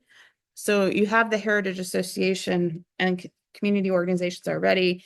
Is there a component, Kelsey, that goes with that Heritage Ohio that partners Definitely. with that? Yeah, they can really help build out a branding kit to kind of help get started so they can hold your hand through a lot of that tool. They have a ready-made toolkit that you can buy into and they can work with you on that. There's many levels to it, but they do a lot of introductory work with communities that are interested in getting started in that. And then, with the hope that eventually you'll be an accredited Main Street organization like a downtown Delaware, in a sense. Bob, Have you spoken to HCH? Us? Yes. I'm sorry. No, we'll have a conversation. Find out Yeah. what they're about. Yes. Yes. There, I know, it's not the same, I know.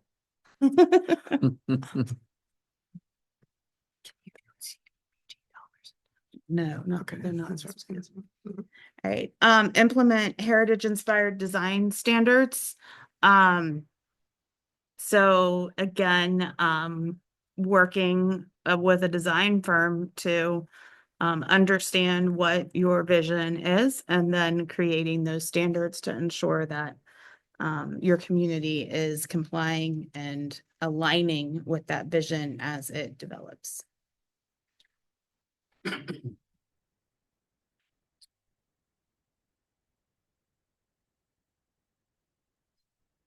Is it? Is there any other comments? Obviously, there's more in the actual text of the documents, like here talking about the administrator and then here talking about, here's your branding concepts. So here's your, we had this in the quick strategy guide, but having a rural market outside of village center or inside village center. So there's different stuff within the text of the document that, as you read through it, you can see how it feeds into the broader recommendations. Do you believe, and I'm asking my fellow trustees, that we need another conversation to go into some of these other details? Do we have a sense that where we are today is adequate for review? And we kind of wait now for the economic development chapter to get added into, and then we revisit? What do you think about the process? Well, we need the economic element for sure. And Holly's got several things as she went through her presentation, that she's got, it's a work in progress. So we're gonna need to look at all that when that hits the ground. I think there's a lot of conversation with the steering committee to be had. Okay. Yeah, And I'd like to have that before we come back to you. Otherwise, we're just rehashing the Yeah. same thing over and over. Employees to talk to, Yeah. there's a steering Okay. committee to engage. Yep. There's a chapter to add. Yep. There are all these additions we've made tonight. Yep. And this is gonna take at least a month. Yep. Yep. Is that reasonable? I think that's reasonable. And I think we need to have another public meeting. Yeah. And I would recommend that we work through this process, come back together as this group, and then establish when we're holding that public meeting at that time. do you expect to have any updates or anything that would need to be talked about for September 17th? The only thing is the branding thing. I don't think that I have anything else on this because I'm not meeting with the steering committee until the 18th. Okay, So I'm not gonna have any updates from them. I might have updates from like conversations with roads and fire or heritage group, but that might be it at that. yeah. And I may not be available the 17th. Should we just plan on our next strategic planning meeting, like the third or fourth week Yeah. of September? Yeah. Yeah. Okay. Do we want it to be that quick turnaround or wait till? I was thinking beginning of Or- October. Yeah. Steve? Yeah, so there's been a lot of discussion about some puts and takes. Can you get a 2.0 draft done here and get that out posted now? So people can, they're not trailing behind with the original draft that was posted? It seemed that would be a useful exercise to get an update out Have there. we changed anything from that draft other than that All proposed the maps. overlay on the bottom left You're hand? changing language here in these There's recommendations. a lot of change. Yeah, I there's mean, quite a we've bit. proposed it here tonight, yeah, so I think. Well, I'm That's probably what saying needs to be updated. incorporating what you've heard so far. Yeah. I don't have a problem doing that. I would like to have a strategic planning committee meeting on the 18th and then put out draft 2. So could it, if we met on October 2. Or, I don't know, 1 or 2, October 1 or 2. Could you have it done by then? I can have draft 2 Do you have done a by then. preference Yeah. for October 1 or 2? Okay. 2? 2's fine. And Steve, is that good for you? Yeah, I just think it'll help bring people along. Yeah, I don't think Agreed. I'll do a draft. So we're gonna do October 2nd, Yeah, 7 PM. yeah. Okay, Get that actually. I'll post it tomorrow. What will be the purpose of that meeting? Continuation of reviewing the draft For adjustments. the final. We'll hopefully have a they, draft 2 out by then. yeah, So we'll be reviewing that draft. it'll have the economic information, we hope. We hope. And we should be able to plan a public meeting after that, After like that. late Late October, October. early November. Okay. Thank you. Anything else? Gonna have public Steve? comments. Yeah, go Oh, ahead. yeah. For tonight, Is now, yeah. yeah, Can can I I, just have some questions? yeah, look, can I give a couple quick updates and then we'll public comment. So I just wanted to provide a sewer update on August 21. We met with New Albany. So Delaware County, Black and Veatch, New Albany, and Harlem Township met. And this was as a result of Harlem Township and Crossroads reached out to the city of New Albany and said, look, hey, we're wrestling with where the sewer is going to run, north or east. Do you have an opinion about this? That we could bring back to the table. And so that got their wheels turning. And they have a significant challenge before them with all this development happening to the east. someday they fear that a project's gonna come along and Columbus is going to say to them, okay, that project is going to trigger a $1 billion sewer construction project. Because of the amount of affluent that's running and the requirement for storage. That project, just to build it, is 6 to 8 years. And so think $10 billion, 6 to 8 years, nobody wants to do that. And so they were thinking about our infrastructure potentially, and could Harlem Township and the current trunk line being constructed serve as a temporary solution to this regional problem. That's an interesting concept because now we're talking about, let's just say it's $68 million to 605, or is it 80? It's $78 million to 605, right? From the trunk to 605 is 78. Round it up to 100. Let's say it's another 100 to get across the township. So $200 million. Well, $200 million versus $1 billion. Well, that's 20%. Would you rather spend 20% for a short-term, maybe permanent solution? Or would you rather spend $1 billion? Well, that's not a hard decision. And so today, Delaware County reached out to the entities involved to begin a meeting of engineers. So the engineers will begin looking at this potential solution to a regional problem. And during the course of this meeting, I was asked directly, is there a downside for Harlem Township in this process? And I'm hard put to see a downside.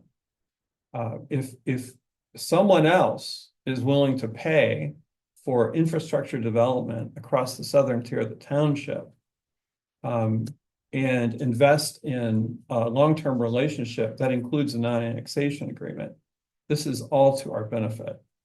And so that conversation is unfolding. I think it's an important one. And it's a regional conversation. And one of the things we always talked about from the beginning was, can Harlem Township provide regional solutions to regional issues in this area? When you think about power and water and sewer, those are the big three. And that's something that we have to keep before us. And so the importance of these relationships is significant. And we'll continue to work on them. I just wanted to provide a quick update on the Russ Miller property. That is the first property that you encounter when you come into the township off of Smothers in Harlem. And we've had 2 or 3 meetings with a developer that Russ has hired from Texas. That's a serious developer that comes to meetings with an agenda and with a clear desire to understand the strategic priorities of Harlem Township and our zoning code, detailed questions. And currently they're doing an economic feasibility study about the potential of developing that property. But I would say that it's further along than it's ever been in the past.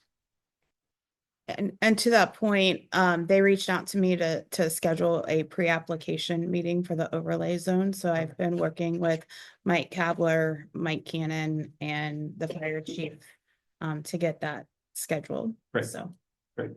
So I would say that what has been a stumbling block is it looks like we're working towards some solutions. And that will be in conjunction with sewer as it comes in. And so the developer is looking at a 4 to 5 year plan and is planning to that end. So this is a good thing. So I think there have been some good progress made in these. All right, those are my 2 updates. Any other questions? Steve? I guess these are sort of questions. Steve Eisenbrown, 4909 Harlem Road. Do we have a timeline for the economic development plan? This is running on, gentlemen and ladies. I mean, what's going on? I mean, I remember back in May when we talked about getting a consultant hired. And here we sit. I mean, I don't think we have a draft. I mean, I guess you guys are having private working meetings with Dana. I don't know, besides John, you and anybody has a clue what he's thinking about? So I mean, when are we gonna see something? I saw Dana in a meeting on Thursday this past week. And he offered me assurances that they're writing. And Montrose is helping to write. I certainly hoped it would be done by the end of August. So We I missed share that. I share your concerns. Yeah. And I share your concerns too. We've had 2 meetings with them. We had one with Montrose and Dana's team just to introduce this to them. And then we asked for a second meeting to try to provide a little more clarity around what they were thinking. We're still working through with them. It's a high level that's been provided to us, so. Well, one of the reasons I think it's important is, and I had hoped, you know, having the strategic plan with all the chapters done by now would have been a great tool to put forward, given the discussions we're trying to have, you know, around sewer, around Columbus, around partnering, around annexation agreements, that we could use that as a framework to put to the new candidates running for trustee to hear their impression of what they would support. We're going to be in a tough position to be able to do that before the election. So I think that's a real missed opportunity as we evaluate the people that are throwing their names in the hat as to kind of where they stand for the future, using that as a tool to get some calibration. I mean, it's all speculative at that point, but it would at least allow some questioning by the public to ask, how do you feel about this stuff? So to me, that's a real miss. And I don't know. It'd sure be nice to have this this thing kind of wrapped up by 1st of October, so that we could then still have a tool to ask some questions of the candidates with. So that's one point. Yeah, that meeting is on October the 7th. I don't see why any of the candidates should have any qualms about you taking the document that's handed to you on October the 2nd and answering questions about it. If it's got an economic development God plan, willing. well, without it, everything else is a contingency, right. John. Because It's the a joke. economic- The whole Yeah, thing yeah. is kind of I mean, when you even read the recommendations, there's not a lot of metrics around the action items to achieve those recommendations. I mean, there's some timelines, but you know, I read that and thinking back to the business days, it is all soft stuff. Nothing's measurable. Yeah. Very little's measurable in that whole recommendation package. So we'll see. I'm with you. I sure hope that could be a tool to ask some questions from. Number two, I think we should stop talking about the Intel delay. That is absolutely irrelevant to the environment we face in this township. Okay? It may take some pressure off somewhere, but if you ask Columbus and the kind of the broader developmental community around Columbus, Central Ohio, if the rate of development is slowing down in Central Ohio and the demand for housing and the pressure, I think it doesn't serve us well. I don't think it's true. I don't think you've got any facts to point to it, other than they've delayed it.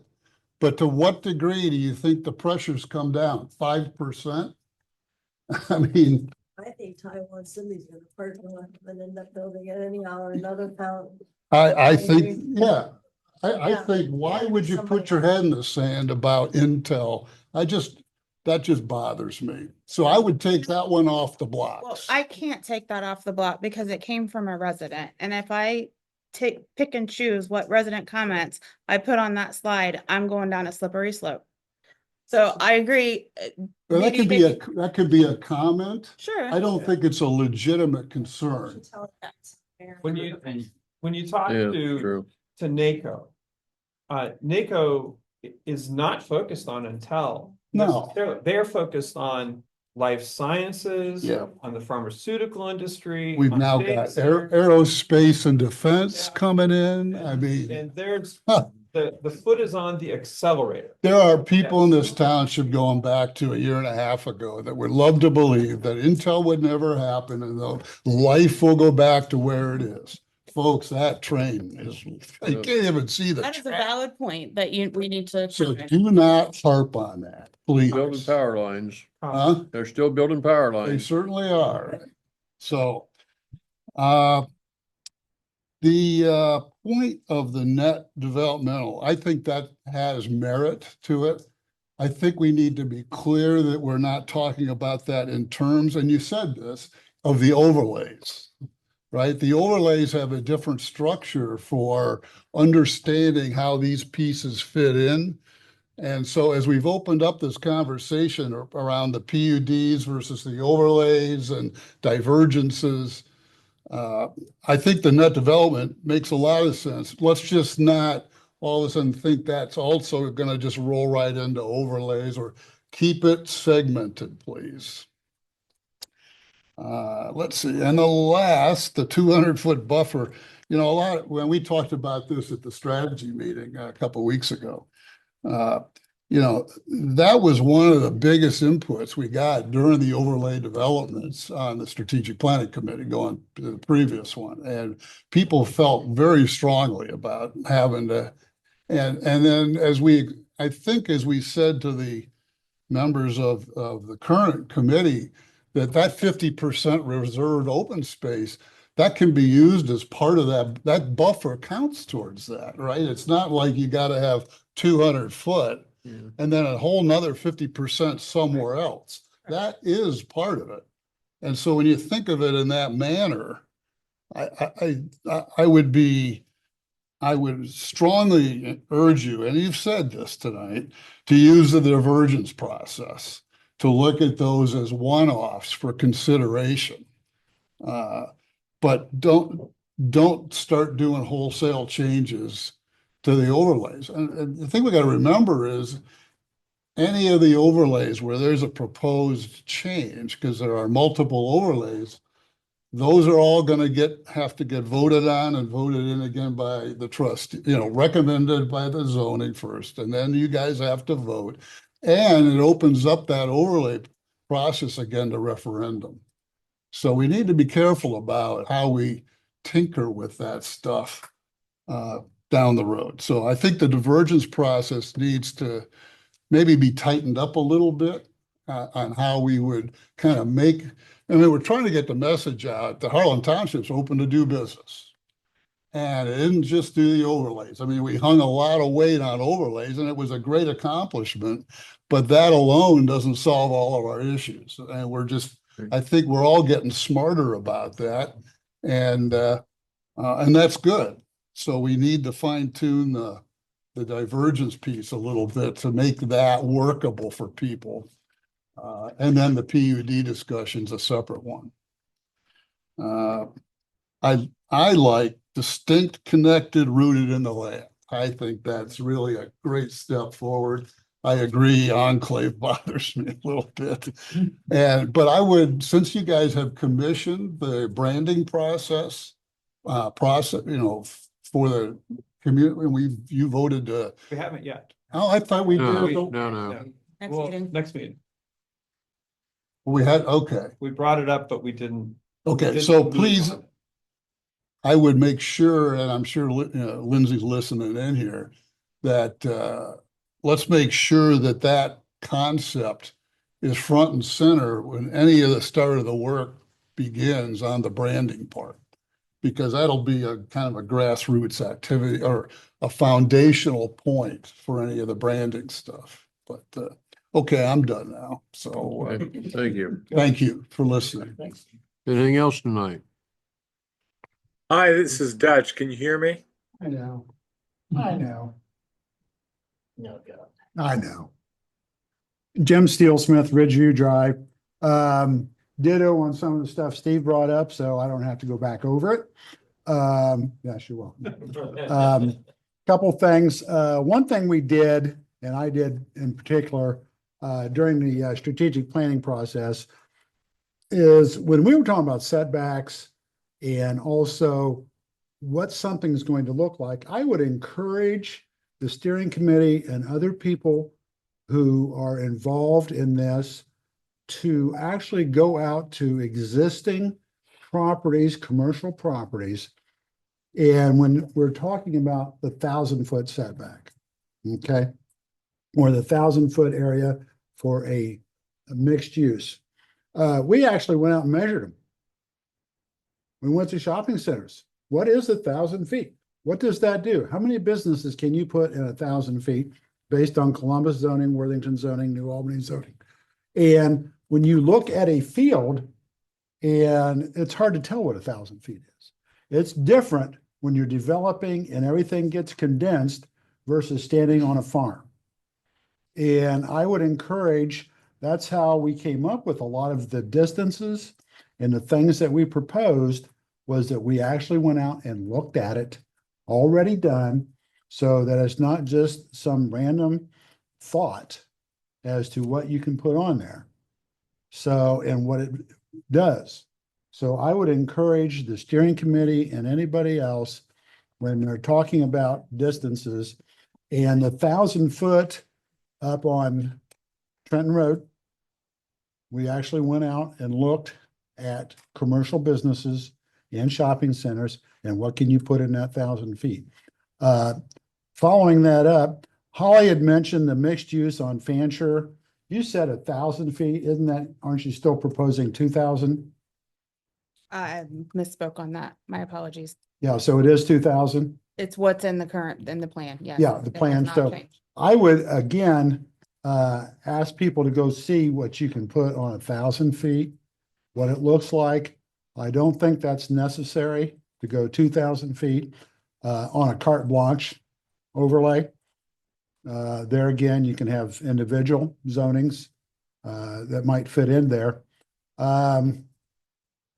Regarding the sewer, I'm glad to hear that, you know, things are going along. One thing I would encourage is there was talk that the first phase of the sewer would go to 605. Is that correct? That you're talking about that? It appears, you know, there's actually 4 increments to the Jaeger property, to the back of the Jaeger property, to Miller Paul, and then to 605. And no one has concretely said, this is how we're gonna pay to get to A, B, C, or D. Mm-hmm. And so I think all those things are still being wrestled.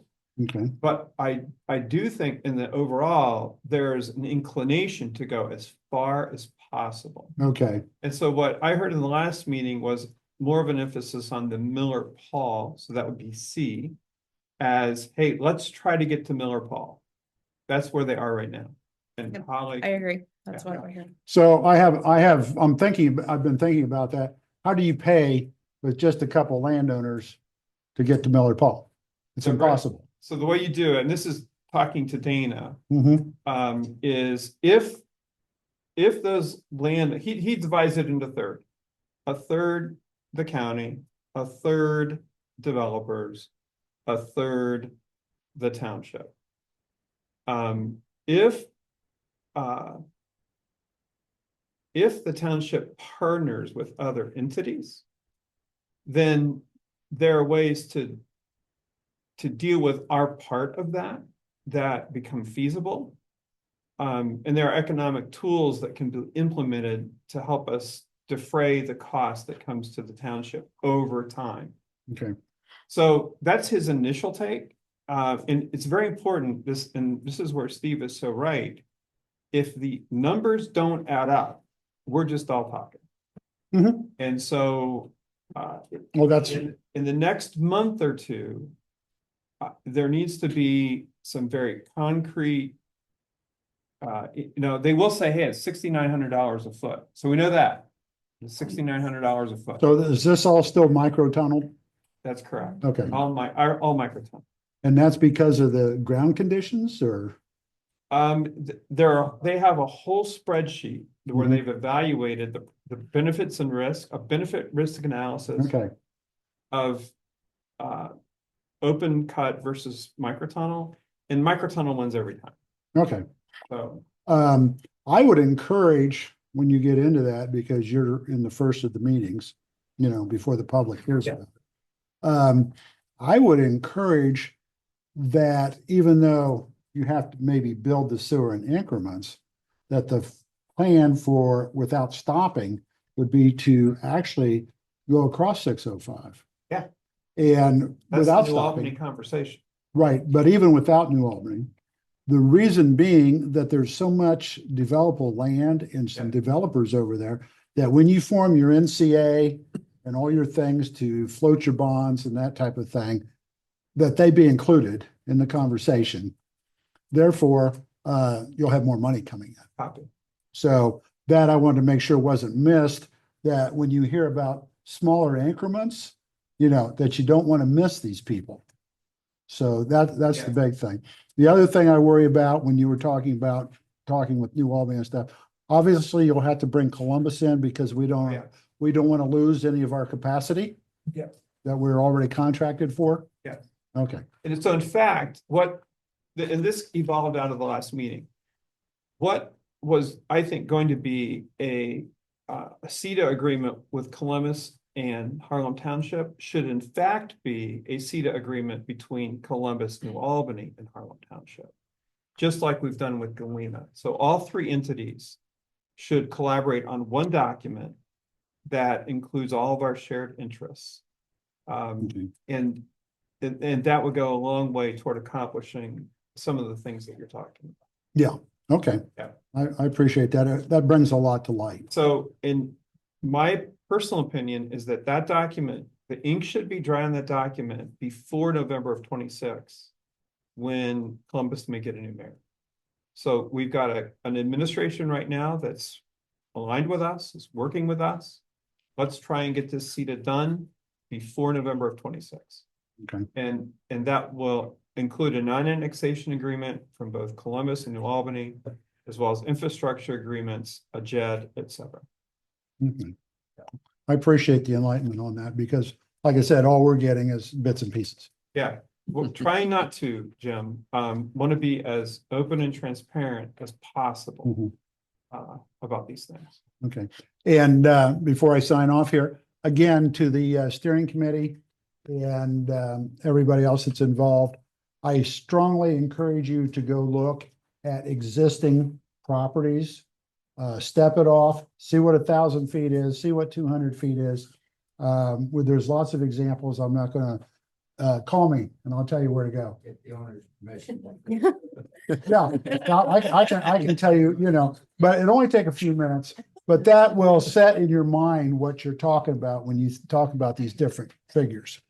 Appreciate it. Thank you very much. Okay. Anybody else? Gentlemen? Hi, can you hear me? Yes.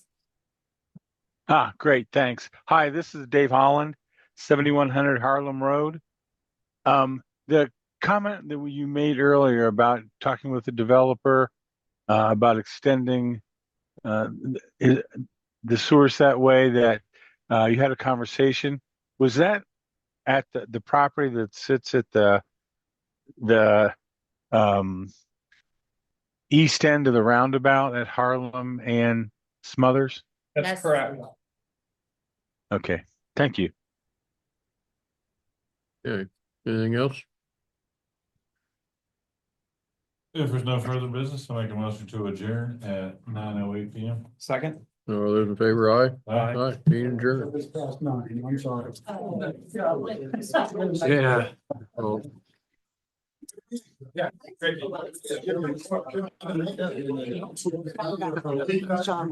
always so much talking.